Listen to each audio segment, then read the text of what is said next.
Okay, so let's just make that leather material that I showed you. So let's just get a sphere, I guess, to UV sphere to put that material on top of. So yeah, let's get a new material, and then what we can do is actually first of all getting it color that we want. So let's get it the color of like greenish, like this greenish blue type of color. Okay, and first of all, let's just, yeah, we are already there. Okay, so let's just give it like greenish blue color like this. And yeah, like this, and make it a little bit dark. And yeah, I guess you can, yeah, I think this is more like it. And make it a little bit like this, and yeah, that's great. So this is the color of our leather. So now what we don't want to do is I guess you can actually, yeah, go to this normal and put the bump. Okay, so now the height of it, height of this should be Voronoi. Why we are putting Voronoi in it is because like Voronoi has this kind of like, the blobs that we really need for that leather material to be like, right now it is looking like a meteor, but we want it to be actually going inside. So we will, I mean, going outside. So we will put on invert. So now it is going outside, and we can make it a little less now. So kind of like this. Right now it is too much, so let's just make the scale big, big, and however big you want. I think 100 would be okay, right? So yeah, and you can change a lot of different things.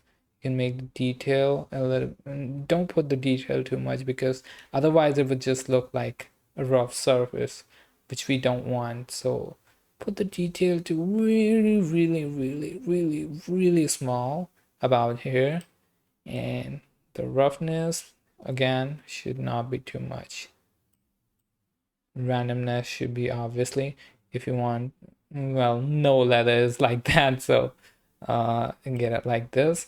And then again, it is up to you how much you want, but I think about like 100 or so scale would work the best. And like this is how you should want. And you can actually take this and put that on roughness as well to give it some kind of like, you know, shininess. And actually you can actually put a color ramp on it to have some kind of control on how much shininess you want. So if too much, you can put it like this, and if too little, you can put it like this. And in too little, it is just like non-existent. But yeah, it is up to you however you want to do. Right now it is not looking like a leather, so I think that's more like it.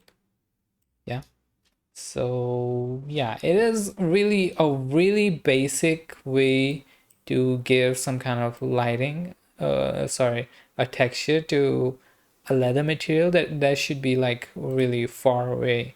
Because if you go too into it, it really looks like it is just polygons or whatever. It really looks like computerized or whatever.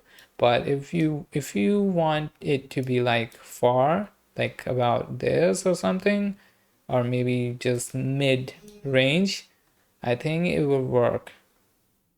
Okay, so it is not for like realistic, but it can be used in realistic if the object is too far. So yeah, I guess that's it. And be sure to like If you want to support me on Patreon, you can go ahead and support me on Patreon. Link is in the description. And if you want to see the some of the texture I made, you can also see that. And if you want to see the cake I made for my 100 subscriber, you can click on the video which will show up right now. Okay, take care. I'll be back with more.